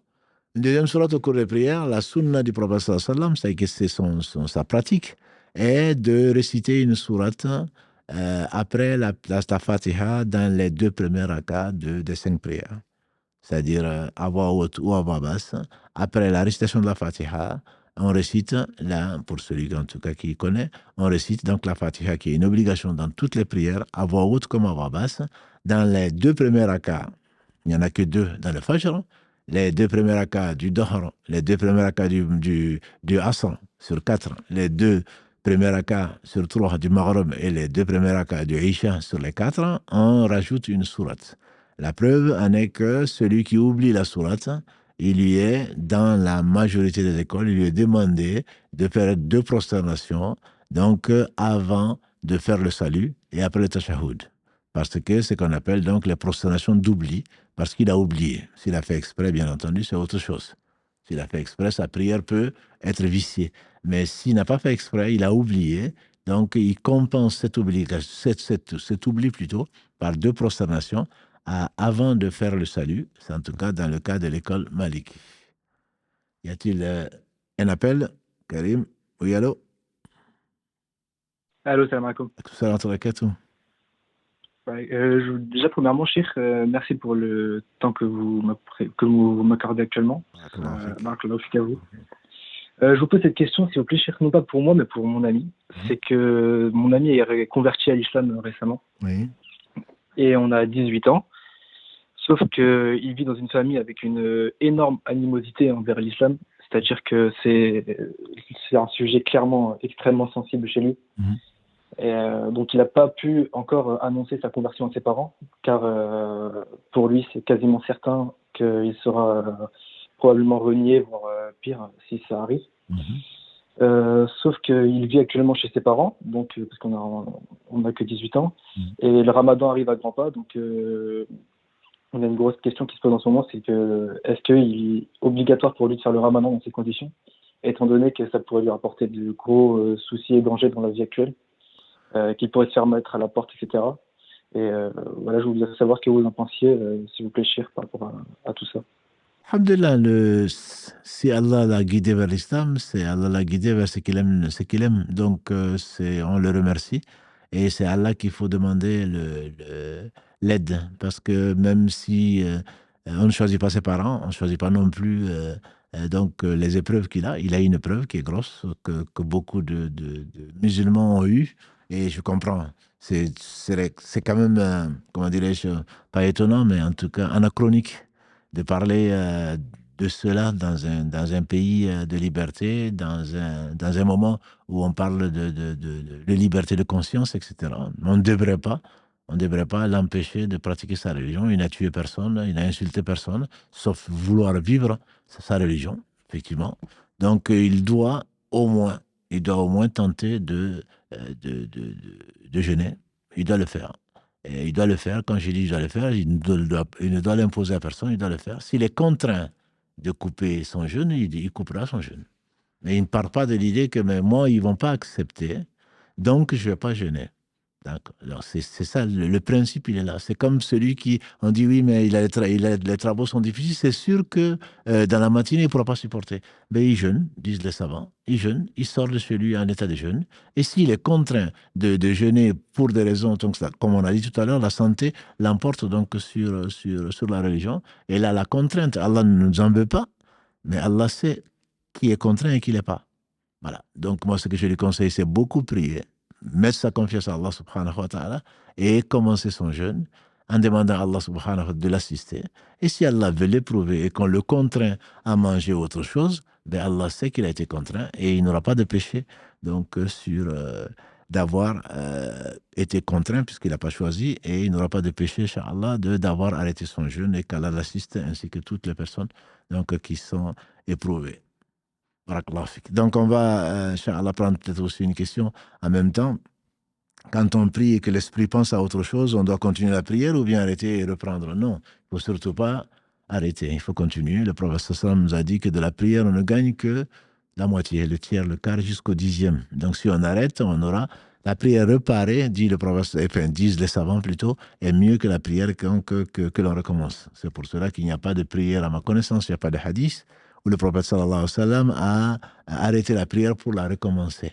Voilà, donc on essaie de la corriger et c'est pour cela également une des sagesses et une miséricorde d'Allah qu'après les prières obligatoires, on fait beaucoup de prières surrogatoires pour compenser nos erreurs et pour compenser donc le manque de concentration. Effectivement, on a de la prière que là où on est concentré. Le fait de faire des prières surrogatoires nous apportera, Inch'Allah, des compensations entre guillemets. Donc on n'arrête surtout pas. Une autre question, une femme enceinte. On va prendre d'abord une question au téléphone, oui. Priorité au direct. Salam alaikum. Alaykum assalam wa rahmatullah. Barakallahu fik pour les efforts que vous faites pour la Oumma, qu'Allah vous récompense par rapport à ça. Barakallahu fik. J'avais une question, cher, par rapport aux prosternations de l'oubli. Est-ce que vous pouvez nous faire un rappel par rapport aux prosternations d'oubli dans le cadre de la prière? Barakallahu fik. Allah yafik. Je pense que c'est une question qui est très vaste, mais qui est très utile. En effet. Je vais prendre le cas le plus simple. On va simplifier en suivant l'avis des Malikis. Parce que les prosternations d'oubli, c'est ce qu'Allah subhanahu wa ta'ala a voulu nous enseigner au travers de l'oubli du prophète sallallahu alayhi wa sallam. Notre père Adam a oublié, le prophète sallallahu alayhi wa sallam a oublié, et nous on oublie. Donc Allah ne nous en veut pas si on oublie, si on se trompe ou si on a été contraint. Donc chez les Malikis, quand on a oublié, on fait 2 prosternations après le tashahhud, quand on a oublié ce qui n'est pas obligatoire. Barakallahu fik pour la question, tout ce qui est pilier de la prière.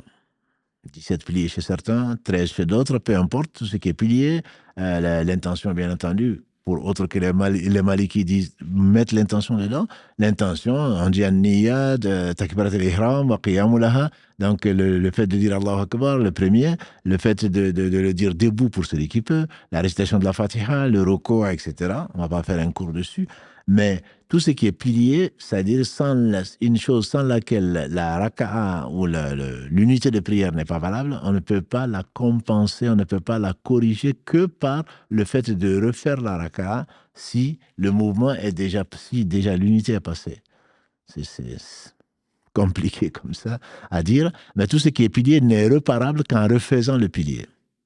Mais tout ce qui n'est pas pilier et qui est fortement recommandé, comme la récitation de la Fatiha, la récitation d'une sourate après la Fatiha, comme le fait de dire, de s'asseoir après 2 rak'ahs pour faire le tashahhud, la prière sur le prophète sallallahu alayhi wa sallam pour certains, toujours est-il que ce ne sont pas les choses qui sont obligatoires, mais que le prophète sallallahu alayhi wa sallam a fait régulièrement. Voilà.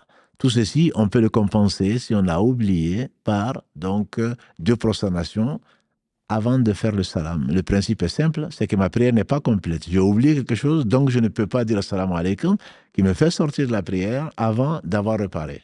Mais tout ce que par oubli on a rajouté, comme la prière, comme le fait d'avoir rajouté une sourate dans la 3e ou dans la 4e raka, par exemple, ce que ne faisait pas, en tout cas en général, le prophète sallallahu alayhi wa sallam, on a rajouté quelque chose à la prière, où on s'est levé, on a fait des mouvements supplémentaires, c'est par oubli, cela, puisque la prière est complète et qu'on a rajouté à la prière ce qui n'en fait pas partie, à ce moment, on fait le salam, la prière est complète, et on rajoute, on fait 2 prosternations de défi au shaitan.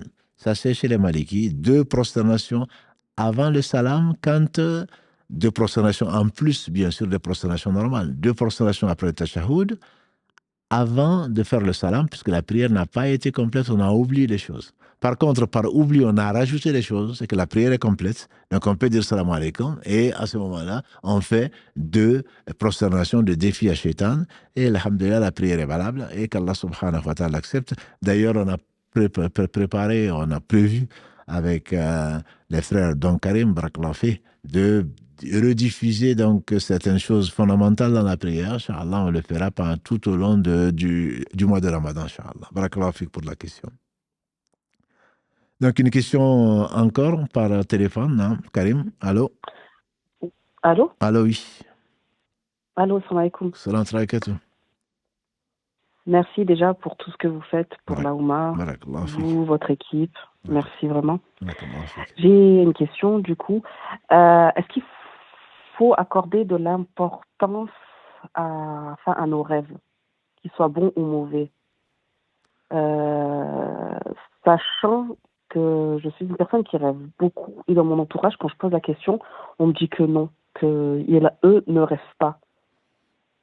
Et je voulais savoir, là, du coup, est-ce qu'il faut accorder de l'importance à nos rêves, en fait, parce qu'on rêve la nuit à des bons ou mauvais rêves?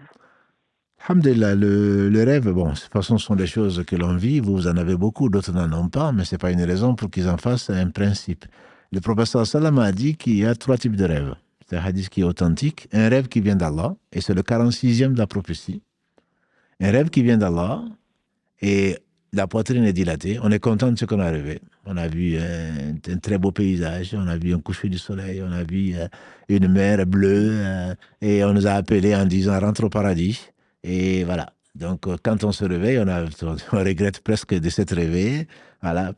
Et à ce moment-là, ce rêve-là, on le raconte aux gens qu'on aime, on remercie Allah et ça va se réaliser.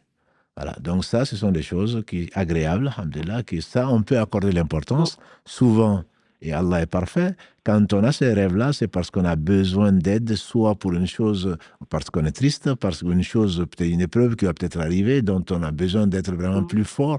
Voilà, donc Allah nous assiste pour cela. Il y a une deuxième catégorie de rêves qui est le cauchemar, donc que beaucoup d'entre nous vivent et qui vient de Shaitan. Comme l'a dit le prophète sallam, c'est pour nous attrister. Donc là, on ne le raconte pas. Et ça, j'insiste dessus. On ne le raconte pas, on crache 3 fois à gauche. On le raconte à personne. On demande protection à Allah contre Shaitan et ça n'arrive pas. Moi, c'est ce qui m'intéresse. Ça n'arrivera pas. Qu'on ait vu un chien bleu, que l'on ait vu un coq noir, que l'on ait vu quoi que ce soit et qu'on se voit tomber d'une montagne ou je ne sais quoi d'autre, bon, n'empêche, on ne le raconte pas. Et le prophète sallam nous a dit, ça n'arrive pas. Voilà. Et le troisième, bien sûr, voilà, il ne faut pas le raconter. Oui, mais quelle interprétation? On va aller chercher le livre qu'on appelle le livre d'interprétation des rêves, qu'on attribue à Ibn Sirin, et c'est plus que discutable, parce que c'était un homme, en tout cas, de qui on a pensé beaucoup de bien. On pense que c'était un homme pieux. Il n'aurait pas écrit, parce que le rêve, c'est quelque chose d'extrêmement important. C'est dire d'Allah ce que tu ne sais pas. Donc, c'est dire de ce qu'on ne sait pas. Donc, c'est grave d'interpréter les rêves sans science. Il y a toute une science, on le trouve notamment dans la sourate Youssouf, Allah lui avait donné l'art de l'interprétation des rêves. Donc le rêve, ce n'est pas quelque chose, c'est pas un tirage au sort, c'est pas je pense que ça veut dire ça. C'est dire d'Allah. Voilà, vous êtes d'accord que très peu de gens, enfin très peu de savants sont habilités à interpréter quoi que ce soit. Parce que là, avec TikTok, vous savez, la nouvelle génération TikTok, tout ça, oui. Et maintenant, on retrouve des interprètes de toutes sortes de rêves, on retrouve du n'importe quoi, donc... je me dis, non, pas que les interprètes des rêves seulement, malheureusement, c'est des interprètes de tout. Donc, on se permet d'interpréter tout, des versets, des hadiths, on commente l'actualité, voilà, on fait tout. Donc, effectivement, il y a ce type, on ne doit pas demander, d'ailleurs, il est fortement conseillé de ne demander l'interprétation des rêves qu'à des gens qui sont pieux. Quand je dis qu'à des gens qui sont pieux, c'est-à-dire qu'à des gens qui craignent Allah, qui craignent de dire sur Allah ce qu'on ne connaît pas. Parce que quand on demande, ça c'est, le prophète nous a mis en garde, quand on demande l'interprétation d'un rêve à quelqu'un, s'il l'interprète mal, il se peut que ça arrive. Donc on a nous-mêmes provoqué quelque part la chose. Quand c'est un cauchemar, ça nous arrive tous, on crache 3 fois à gauche, on demande protection auprès d'Allah et on ne raconte pas. Et ça n'arrivera pas. Et c'est l'essentiel. La troisième catégorie, donc, puisqu'il y a beaucoup de questions, la troisième catégorie, c'est le subconscient. Le subconscient, on pense tellement à une chose qu'on finit par en rêver. Ça, c'est connu de tous. Notamment, on veut se marier, donc on voit on voit son prétendant en rêve. Cela ne veut pas dire du tout que Dieu veut nous faire montrer que c'est bien le mari idéal ou l'inverse. C'est pas du tout ça. Ça, c'est parce qu'à force d'y penser, donc, on finit par en rêver. Donc, on va s'arrêter là, Inch'Allah, sur cette question. Il y en a d'autres, notamment des questions écrites. Une femme enceinte qui n'a pas encore terminé de rattraper ses jours de jeûne, du dernier Ramadan, peut-elle rattraper un autre moyen que le jeûne? Donc, si elle n'a pas fini, puisqu'elle n'était pas enceinte quand elle a été endettée par ces jours-là, elle compense par de quoi nourrir un pauvre par jour, mais elle doit quand même, dans la vie que je connais, elle doit compenser plus tard. Que ce soit 1 an plus tard, que ce soit plus tard. La compensation est matérielle pour la négligence n'avoir pas jeûné avant d'être indisposée, j'entends par là, avant de ne pas pouvoir le faire. Si c'est par négligence, mais si c'est parce qu'elle était enceinte, alhamdoulilah, elle le compense par la nourriture. Et la majorité des savants disent quand même qu'elle doit rendre ces jours-là plus tard. Si je peux me permettre de prendre une autre question, Inch'Allah. Peut-on faire un don d'organes? Ce sont des choses qui sont connues, qu'on traitera, Inch'Allah, avec Si Mohammed à propos du fiqh contemporain. Mais la réponse, c'est que l'avis majoritaire des savants, c'est que c'est permis. C'est permis, se basant sur le verset 32 de la sourate 5, quand Allah a dit aux fils d'Israël, celui qui sauve une vie, c'est comme s'il avait sauvé l'humanité entière.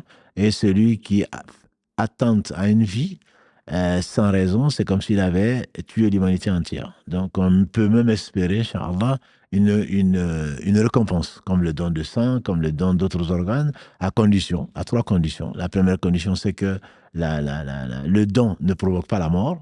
Ça, ce serait un suicide. Deuxième condition, c'est que ce soit gratuit. Voilà, que ce soit gratuit et que ce ne soit pas comme certains profiteurs arnaqueurs dans des pays sous-développés en train d'enlever des enfants carrément pour leur enlever des reins ou je ne sais quoi d'autre. Ça, c'est formellement interdit.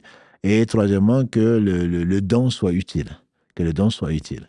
Voilà, ça c'est l'avis majoritaire. Mais chez les Hanbalites, par exemple, c'est interdit le don parce que même post-mortem, même après la mort, parce que ce serait de la profanation. Ça, c'est leur interprétation d'un certain nombre de textes. Donc, pour les Hanbalites plutôt, c'est quelque chose qui n'est pas permis. Est-ce qu'il y a un appel, Karim? Oui, allô? Oui, bonjour, salam alaikum Je vous remercie tous pour le travail que vous réalisez. Je me permets de vous appeler parce que je me posais une question. Dans votre dernier live, vous mentionniez un des avis, notamment l'avis majoritaire des savants, sur le rattrapage de la prière pendant plusieurs années ou même quelques prières, on ne les a pas réalisées par nombre de fois ou quelles que soient les raisons.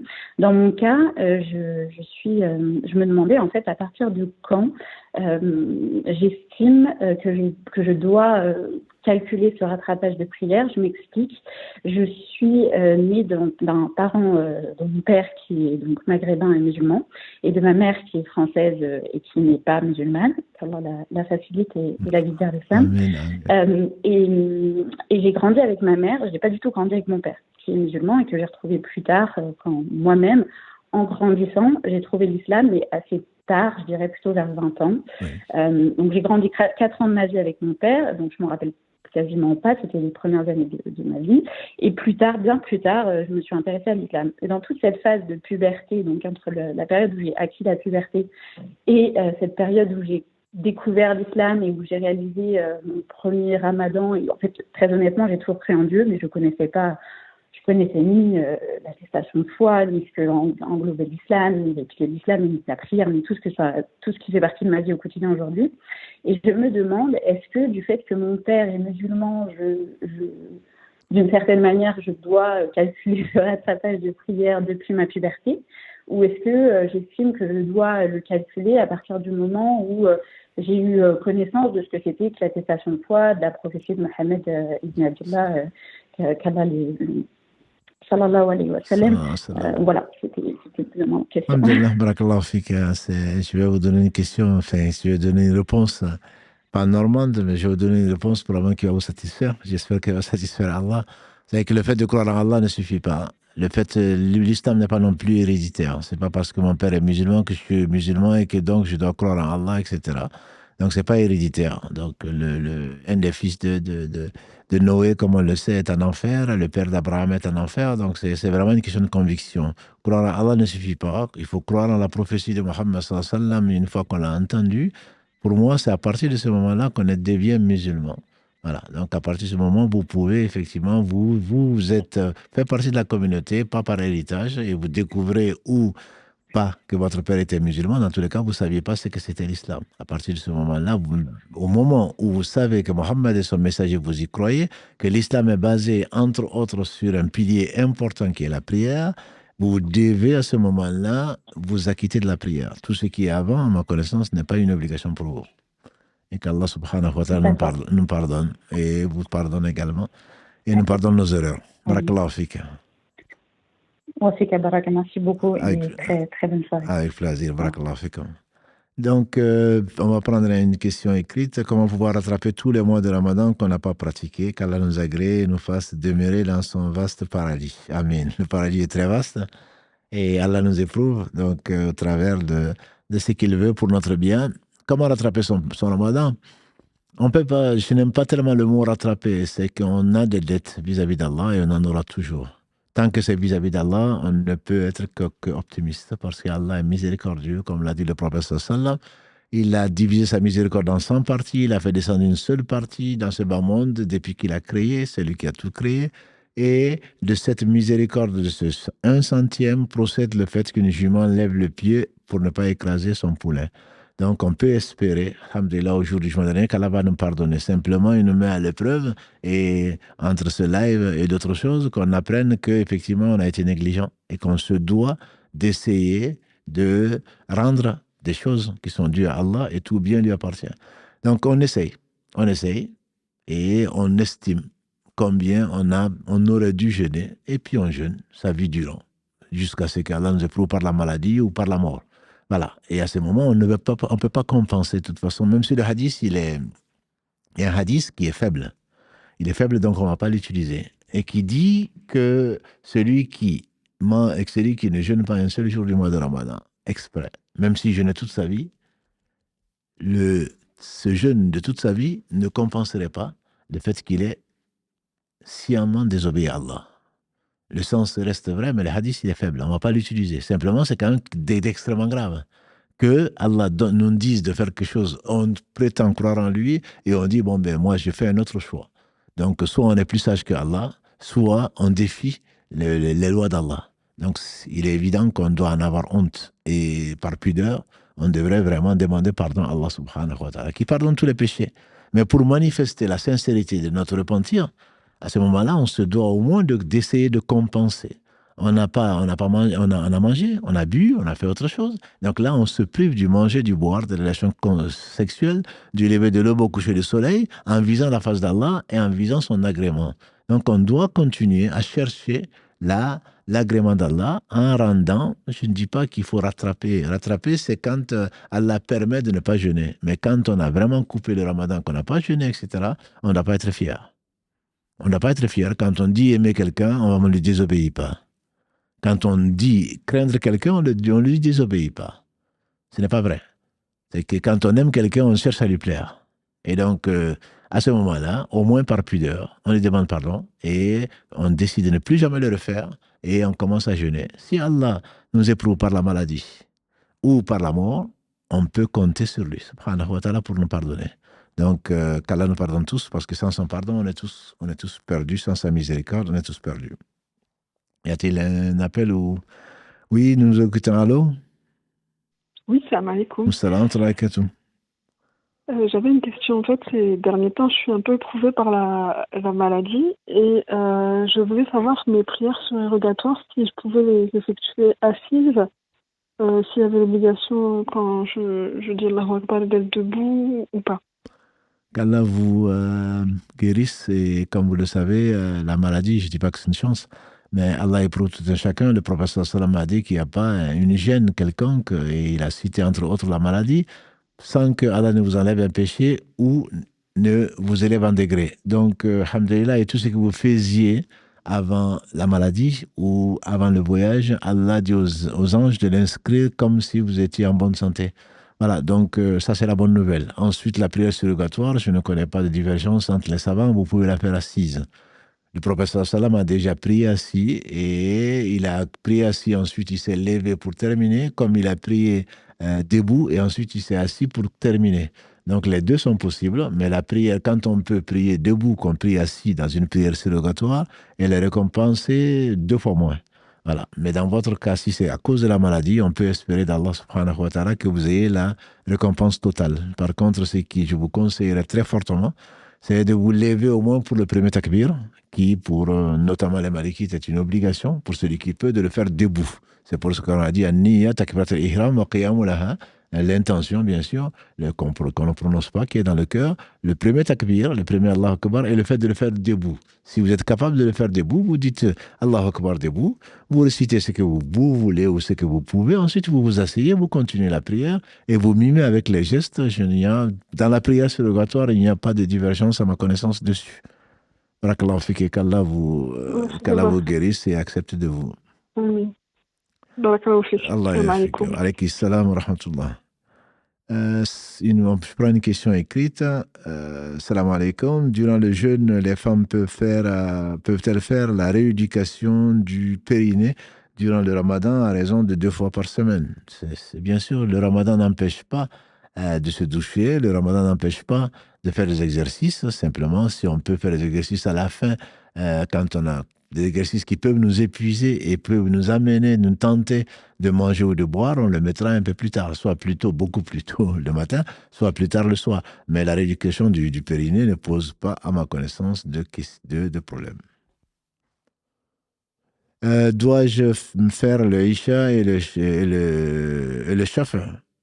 Le Isha et le Shafa sans le witr si je veux faire le Tashahhud. On explique donc que le Isha, on le connaît, c'est la dernière prière de la nuit, obligatoire. Le Shafa, c'est ce qu'on appelle le Shafa. Et le witr, c'est le père et l'impair. Par quoi Allah jure, donc dans le Coran en particulier, donc dans la sourate 89. Wa shafa wal witr. En réalité, dans la sunna du prophète sallam, je ne parle pas dans nos habitudes, nous on parle de shafa le witr. Le prophète sallam dit on fait on prie deux raka le soir, et donc quand on craint que le fajr n'arrive, on termine par un, qui est donc le witr, qui est l'impair. Le shafa le witr, ce n'est pas 3 raka, le witr c'est une raka, 3, 5, 7, 9, 11, jusqu'à 13, que faisait le prophète sallam, mais celui qui veut faire plus, il veut faire plus. Là, dans les rawatib, ce que le prophète sallam faisait toujours, parmi les 12 rakas qu'il faisait dans la journée pour accompagner les prières obligatoires, il faisait 2 rakas après l'Isha. Mais notre mère Aïcha, Salama, un de nos ancêtres, donc Ibn Mas'ud, on dit que celui qui fait 4 rakas après le Isha, et sans faire le salam, d'après la version de Ibn Mas'ud, sans faire le salam entre les deux, mais en faisant le tashahhud, un seul salam de 4 rakas, c'est comme s'il avait pris le Laylatul Qadr. Donc certains d'entre nous prient 4 rakas après l'Isha. Et donc le mieux, c'est de mettre le witr pour celui qui pense pouvoir se réveiller avant le fajr. Le mieux, c'est de faire le witr avant le fajr. C'est la meilleure partie. C'est ce qui est conseillé. Mais quand on craint, comme le dit Abu Huraira, qu'à la gré, mon ami le prophète sallam m'a conseillé 3 choses. De faire le witr avant de dormir, de jeûner 3 jours par mois, et donc la 3e, c'est de faire les 2 rakas de Doha. Donc quand le soleil est bien levé et avant le Doha. Donc Abu Huraira ou d'autres, parce qu'ils craignaient de ne pas se réveiller avant le fajr, ils font le witr avant de dormir. Mais quand tu penses te lever, toi, pour le tahajjud, le fait de dormir et de se réveiller la nuit, surtout le dernier tiers de la nuit, où Allah subhanahu wa ta'ala descend comme ici à sa majesté et accorde à qui il veut, aux gens qui l'implorent, donc son pardon et également donc leur vœu. Si tu penses pouvoir te lever avant le fajr, le mieux c'est tu peux faire 2 rakas par 2 rakas ou plus, et ensuite tu dors et tu te réveilles et tu continues à prier, et quand tu crains que le fajr n'arrive, et bientôt pour le suhour, avant de manger, pour le petit déjeuner, avant que l'aube n'arrive, à ce moment tu finis par une raka qui est donc le witr. Il n'y a aucun mal, alhamdulillah, je dirais même que c'est sunnah, c'est ce que faisait le prophète sallam, c'est ce qu'il a également conseillé, c'est de repousser donc la dernière raka qui vient donc rendre impair tes rakas, c'est à ce moment-là, c'est le meilleur moment, et ce moment-là. Y a-t-il un appel? Allô, salam alaikum. Oui, salam alaikum. Salam alaikum. Oui, je vous appelle parce que j'ai une question par rapport à la zakat el-mal. Oui. J'essaye de la sortir le premier jour du ramadan. Généralement, depuis 2-3 ans, je fais ça. Par contre, je voudrais savoir si je la sors bien, parce que en fait, je les envoie à mes tantes qui sont au Sénégal, les sœurs de ma mère. Mais je ne sais pas si en fait elles sont vraiment des nécessiteuses. Ouais. Parce que voilà, elles me disent qu'elles sont pauvres et tout, mais à côté, je sais qu'elles vont dans des fêtes, dans des baptêmes. Donc je ne sais pas si je donne à la bonne personne en fait. C'est une bonne question, ma sœur. Pour l'argent, on est tous pauvres. Donc, plus on en a, plus on en veut. Et puis, comme vous dites, les baptêmes et le reste, et les mariages, c'est pas ce qui manque. On dépense pour les griots, pour les griottes, pour tout ce qu'on veut. Donc, je ne suis pas sûr, effectivement, qu'elle le mérite bien, que la sadaqa, comme l'a dit le prophète sallam, donner à une personne est une sadaqa. Donner à un proche, c'est récompensé doublement. Mais parmi les 8 bénéficiaires qu'Allah cite dans la sourate 9, verset 60, parmi les 8 bénéficiaires, c'est vraiment des catégories bien précises, dont le pauvre, le démuni, le pauvre, l'endetté, l'enfant du voyage, etc.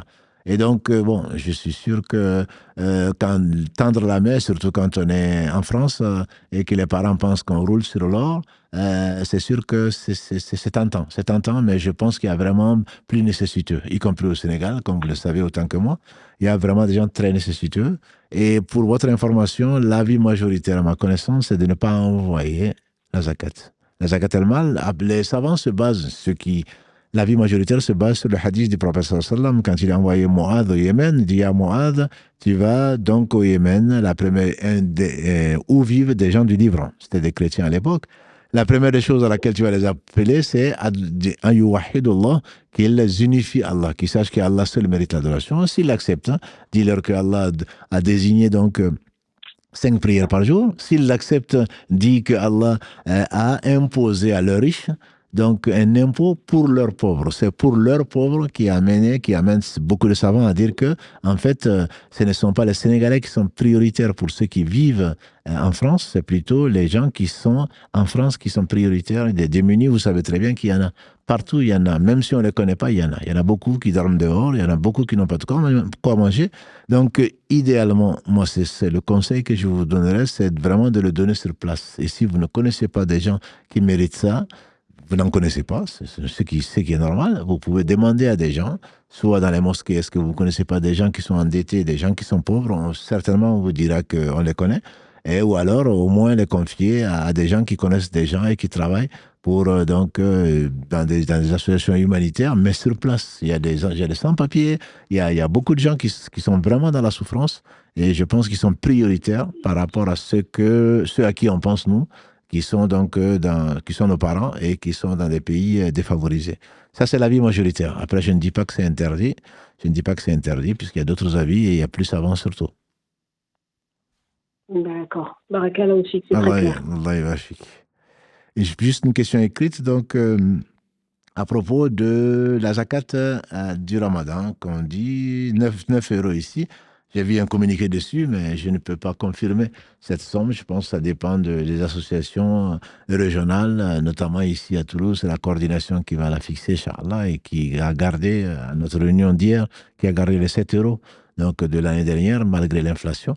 Donc, avec un repas, 7 €, j'entends par là, l'avis majoritaire, et vous le savez, c'est le donner à denrées alimentaires. Et nous avons une association au moins 31.fr qui récupère donc cet argent-là et qui achète des denrées alimentaires pour les pauvres. Donc nous avons confirmé hier à notre réunion que c'était plutôt 7 € et pas forcément les 9 € publiés par d'autres associations. Mais bon, chacun prend ses responsabilités. Peut-on la donner avant le commencement du Ramadan? Non. Non, parce que c'est Zakat al-Fitr, la sunna du prophète sallam, c'est pour nourrir le pauvre, le jour de la fête. Et donc, le prophète sallam dit sortez cette zakat sous forme de nourriture, donc d'un sa'a, donc 4 fois le contenu de 2 mains, il le donnait le matin avant la prière. Et il a été permis, pour faciliter la distribution, de le donner 2 ou 3 jours avant. Mais pas avant. Pour l'avis majoritaire, pas avant. Pas avant, parce que ça doit servir à nourrir le pauvre le jour pour qu'il ne tende pas la main le jour de la fête. Voilà. Mais pour les associations humanitaires, ils ont trouvé des fatwas, puisque s'il faut le faire en Éthiopie, s'il faut le faire en Chine, s'il faut le faire ailleurs, il faut pouvoir anticiper, etc. Donc, ils ont eu des possibilités de le faire, mais le meilleur avis est certainement, si on le donne sur place, et c'est ce qui est conseillé, il faut le sortir donc 2 ou 3 jours, on dit à partir du 27, 2 ou 3 jours, donc pour que les gens puissent acheter de quoi manger et pas autre chose. Donc le donner avant le Ramadan, Dieu seul sait si on va vivre le Ramadan, donc on n'est pas imposable si on ne vit pas le Ramadan. On n'a pas à payer des zakat al-fitr si on meurt pendant le Ramadan. Par contre, on doit compenser les jours qu'on n'a pas pu jeûner, si on était malade avant de mourir, etc. Mais il n'y a pas de zakat al-fitr sauf pour celui qui, la lune de Ramadan, la lune de Shawwal a été vue. À ce moment-là, ça lui est devenu obligatoire parce qu'il a fini le Ramadan. Il doit donc payer pour lui et pour sa famille y compris les enfants, y compris les bébés. Il doit donc donner de quoi nourrir à un pauvre par donc personne du foyer. Wallahu a'lam wa a'lam. Un appel? Allô? Oui, salam alaikum. Salam alaikum. Je me permets de vous contacter parce que j'aurais besoin de votre avis par rapport au lien parental lorsqu'il y a le père et la mère sont en conflit, ils sont divorcés et en l'occurrence le père a commis une injustice auprès de la mère. Comment les enfants doivent se positionner vis-à-vis de ce conflit-là, en sachant que la grande majorité des enfants ne parlent plus du tout à leur père et il n'y en a qu'une seule, en l'occurrence moi, qui conserve un lien avec mon père malgré tout ça, et continue malgré tout à faire l'injustice. Et du coup, ça me pousse à partir dans la même optique que mes frères et sœurs et je voulais voir exactement ce qu'il en était au niveau de cette situation-là islamiquement. Barakallahu fik, qu'Allah vous facilite. Bon, les conflits font la vie, hein, c'est simplement, comme Allah insiste dessus, c'est toujours bil ma'rouf. Donc, soit on vit ensemble de la meilleure des façons, c'est pourquoi on se marie, soit alors on se sépare, mais de la meilleure façon. Donc, surtout, les enfants ne doivent pas être mélangés, ne doivent pas être impliqués dans les conflits de famille. Les enfants n'ont pas à prendre position. Bien sûr, si c'est en justice ou autre, s'ils doivent témoigner, ils vont témoigner de ce qu'ils ont vu. Pour eux, pour les musulmans, pour les non-musulmans, Allah nous oblige, notamment dans la sourate 5, il nous oblige à témoigner, dans la sourate 6 plutôt, il nous oblige à témoigner pour la vérité. Donc, ne pas parler à son père parce qu'on a des conflits avec sa mère, ce n'est pas islamique du tout. Le père, il a fait ce qu'il a fait. On prie pour lui, qu'Allah le ramène vers lui, qu'il se repente, et sinon il va payer. Voilà, la mère a subi des injustices, on lui conseille la patience, et si elle peut en tout cas, et elle ne va pas le regretter, Allah va la récompenser pour sa patience. Les enfants doivent l'encourager, la soutenir, etc., mais pas mettre à l'index leur père. Ils n'ont pas le droit. On doit aider le père plutôt à dépasser donc son injustice parce qu'il va le payer. Donc les enfants n'ont pas à s'immiscer autant que faire se peut dans les conflits, dans les conflits du couple entre le père et la mère. Mais cela ne veut pas dire qu'ils vont soutenir le père dans son injustice. Non, on ne va pas soutenir le père, on ne doit pas soutenir l'injustice d'où qu'elle vienne. Même si ça vient de nous-mêmes, on ne doit pas soutenir l'injustice. Par contre, la position que tu décris, qui est la tienne, me paraît être la plus équilibrée. C'est-à-dire qu'il faut conseiller le père, il ne faut pas couper les liens de parenté avec le père. Encore moins avec la mère, bien sûr. Mais si la mère a besoin, parce qu'elle a été injustement traitée, elle a besoin d'aide psychologique, d'aide matérielle, il faut l'aider. Ça, c'est une obligation. Voilà. Et même si on ne peut pas aider son père aussi, c'est le conseiller. Même si ça ne lui plaît pas. C'est une aide. C'est le prophète sallallahu alayhi wa sallam, il y avait un hadith, c'était pas un hadith, il y avait une parole ancienne chez les Arabes, il dit « secours ton frère, qu'il soit opprimé ou oppresseur ». Quand l'islam est venu les libérer, les faire sortir des ténèbres vers la lumière, et nous avec, ils ont dit au prophète sallam, oui, mais soutiens ton frère, opprimé ou oppresseur. Mais quand il est opprimé, oui, mais quand il est oppresseur, il dit, tu l'empêches d'opprimer. Donc empêcher quelqu'un d'opprimer, c'est le soutenir en fait, contre son propre mal. Donc, conseiller son père, prier pour lui de la meilleure des façons, c'est même une obligation. Parce qu'aucun d'entre nous n'aimerait voir son père en enfer, ou son père en train de payer, ou sa mère, ou quelqu'un d'autre en enfer. Donc, on doit le conseiller, on doit prier pour lui. Ensuite, bon, mais on va pas couper le pont parce que il maltraite ma mère, il n'a pas à le faire. Mais le fait de couper les liens de parenté dans l'islam, c'est quelque chose d'extrêmement grave. Notre mère Aïcha, à rapport de son mari, le prophète sallam, il nous dit, quand Allah a créé les liens de parenté, il s'est accroché au trône. Nous y croyons. Il s'est accroché au trône, il a dit, à Allah, j'ai peur qu'on me coupe. Et Allah lui dit, est-ce que tu seras satisfait, lien de parenté, que je me lie à celui qui se lie à toi et que je me coupe de celui qui se coupe de toi? Le lien de parenté a dit oui. Allah a dit, ça t'a été acquis. Donc Allah sera en compagnie des gens qui lient le lien de parenté, et Allah subhanahu wa ta'ala ne soutiendra pas les gens qui vont couper le lien de parenté. On peut avoir mille et une raisons de couper les liens de parenté, mais on ne doit pas le faire. Donc c'est vraiment quelque chose de sacré dans l'islam, pas à tout prix, mais en tout cas, sauf si les parents deviennent tellement toxiques que mieux vaut pour eux et pour nous de couper les liens. Mais c'est plutôt ça des cas extrêmes. D'accord, mais et en l'occurrence, par rapport à la maman qui subit l'injustice, comment l'islam se positionne du fait que la maman indirectement alimente cette coupure de lien parenté en exposant un peu cette situation à ses enfants, et du coup, ses enfants se nourrissent de cette tout à fait. Non, mais en créant de la haine et la rancœur vis-à-vis de leur père, en fait. Barakallah Fik de poser la question, même si c'est une deuxième question, mais qui lie la première. On l'apprendra quand même parce que c'est très, très important. C'est un aspect que la mère devient injuste. Je dis bien injuste en racontant ce qu'elle subit. Elle n'est pas injuste en racontant ce qu'elle subit, mais le fait de pousser, si ce qu'elle dit va mettre de la haine entre les enfants et leur père, c'est interdit.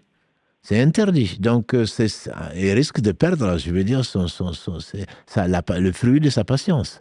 Elle est injustement traitée et Allah va certainement venir à son aide. Mais un parent, et ça je conseille, il y en a malheureusement beaucoup de couples divorcés, je conseille aux parents de couples divorcés jamais de ne dénigrer l'autre partenaire, jamais devant les enfants. Ça ne leur apporte que du mal. Et donc, je ne dis pas qu'il faille flatter l'autre qui a divorcé, c'est pas du tout ça. Mais jamais, quel que soit l'enfant qui va venir en disant, tu sais pas, mon père m'a fait ceci, cela, tu lui diras, mon fils, c'est quand même ton père. Tu lui dois quand même respect. Et même ma mère a fait ceci, cela. Ma chère fille, c'est ta mère. Respecte ta mère, aide-la, etc. C'est toujours ça qui doit être le message que le couple doit faire passer. Père et mère doivent faire passer à leurs enfants, quelle que soit l'animosité ou les animosités, l'animosité qu'il y a entre eux. Jamais monter la tête d'un enfant contre son père ou contre sa mère. Là, barakallahu fik d'avoir précisé donc la question, ça, ce sont des choses qui ne sont pas acceptables. Islamiquement, c'est interdit. C'est interdit de s'aimer la haine, donc dans une famille ou ailleurs, et surtout dans une famille, entre donc des membres, ça, ce n'est certainement pas à faire. On va prendre peut-être une dernière question, Inch'Allah. Shukran, barakallahu fik. Allah yafik. Donc, la dernière question qu'on va prendre, elle va être écrite, Inch'Allah, et tout en vous remerciant pour votre fidélité et votre enthousiasme pour aussi cette émission pouvait servir, alhamdulillah. Ça nous servira, Inch'Allah, ici-bas et dans l'au-delà. Et c'est fait pour ça. Nous sommes à votre service, grâce à Allah subhanahu wa ta'ala. On le remercie. Dernière question donc. Salam, ma question est que j'ai un enfant qui est en situation de handicap et qui aura 6 ans dans quelques jours, et je ne sais pas comment faire pour lui apprendre à faire la prière parce qu'elle a vraiment un retard. Barakallahu fik. Qu'Allah subhanahu wa ta'ala vous assiste, ma sœur, et mes sœurs en général, qui supportent ces épreuves-là. Et Allah sait où mettre son épreuve. Si Allah vous éprouve, c'est pas parce qu'il vous aime pas. Au contraire, et ces enfants handicapés n'auront pas de soucis, Inch'Allah. S'ils sont handicapés, c'est Allah qui les a créés, il sait, et ça procède de sa sagesse. Même si certains y voient de l'injustice, mais Allah n'est pas injuste. Donc, comment lui apprendre la prière? Moi, je dirais, il faut l'aimer. Il faut l'aimer, il faut lui faire aimer la prière. Et en fonction du retard, vous êtes mieux placé que moi, peut-être les psychologues mieux que vous, mais il faut lui faire aimer, il faut lui donner son droit. Il faut l'aimer, il faut l'accompagner dans son handicap, il faut l'accompagner dans son éducation et ne pas vous courir ni contre lui, parce qu'il fait des bêtises ou il est en retard, et encore moins contre Allah. Donc il faut l'accompagner, et nos enfants, d'habitude, nous suivent notre exemple. Donc moi, je dis quelqu'un déjà qui n'est pas handicapé à 6 ans, c'est pas évident. On sait que nos enfants, nos petits-enfants, nous imitent quand ils nous voient en train de faire la prière. Je dirais plutôt par singerie. Les enfants vont, quand tu verras ton enfant en train de se mettre à plat ventre ou en train de faire comme s'il priait, etc., ça doit te réjouir. Et petit à petit, tu essaies de lui expliquer. Tu sais, ça se fait pas dans la prière. Voilà comment on doit prier. Viens, on va prier ensemble. L'enfant refuse, mais il refuse. Il refuse, il a 6 ans, mais en réalité, peut-être qu'il n'en a que 2. De toute façon, il n'est pas responsable devant Dieu, subhanahu wa ta'ala. Donc, c'est à toi de l'accompagner et de voir s'il aime la prière. S'il ne l'aime pas, donne-moi 2 minutes, mon chéri, je vais faire la prière. Bon, il le comprend, il ne le comprend pas. Peu importe, donc petit à petit, je pense qu'il faut l'amener à aimer Dieu, à aimer la pratique. Et il se peut que Dieu lui réserve un bel avenir. Un bel avenir. Donc, ce que je veux te dire par là, c'est que tu ne sous-estimes pas donc ce que l'enfant voit et ce que l'enfant comprend. L'enfant voit beaucoup plus et comprend beaucoup plus qu'on ne l'imagine. Et il se peut que Allah, qui l'a éprouvé par cet handicap-là, lui donne une compensation, donc dans un autre aspect de la vie, et dont tu seras, j'espère, Inch'Allah, heureuse, au moins dans l'au-delà, certainement.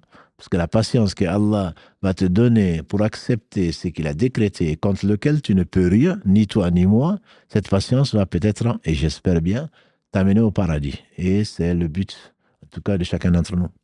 En tout cas, barakallahu fikum, et qu'Allah vous facilite ainsi qu'à nous tous. Et pour cette première émission, donc on va s'arrêter là, Inch'Allah. Et si Allah subhanahu wa ta'ala nous permet, on se retrouvera lundi prochain pour l'équivalent donc, de cette série qu'on vient de commencer. Et ça va être sur les questions qui vous préoccupent. Et alhamdulillah, il y en a beaucoup.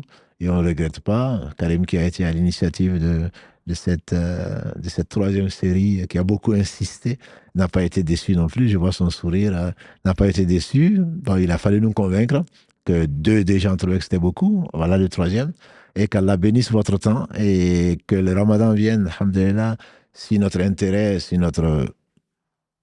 Allah nous a décrété d'en profiter, donc que le Ramadan nous trouve dans les meilleures conditions spirituelles et donc on s'y prépare et qu'on multiplie les bonnes actions donc avant le Ramadan pour que le Ramadan soit vraiment un mois béni et qu'on puisse en profiter au maximum. Ne nous oubliez pas dans les prières et surtout, n'oubliez pas le meilleur des hommes, qu'Allah le bénisse, c'est le sort par lequel Allah nous a guidés et qu'Allah lui déverse un surcroît donc d'honneur dans l'au-delà et qu'il nous associe et fasse de nous des compagnons du prophète sallallahu alayhi wa sallam. Ce sera certainement la meilleure compagnie. Donc dans l'au-delà, il aura le plus haut degré. Allah l'a honoré dans ce bon monde, il l'honorera certainement dans l'au-delà, parce que sa promesse est vraie. Donc Allah vous bénisse pour votre confiance, pour votre bienveillance. Et nous nous excusons, Karim et moi, si on a pu ne pas vous donner des priorités, parce que chacun pense que sa question est prioritaire, et là on en a traité que très peu par rapport aux autres, mais on ne désespère pas. Donc que vous avez quand même profité des réponses et des questions posées par les autres. Barakallahu fikum pour votre patience. Et notre prochain rendez-vous, donc, c'est la médecine du cœur, mercredi, Inch'Allah, à 21h. Subhanakallahumma bihamdika, ashhadu an la ilaha illa anta. أستغفرك وأتوب إليك سبحان ربك رب العزة عما يصفون والسلام على المرسلين والحمد لله رب العالمين والسلام عليكم ورحمة الله وبركاته.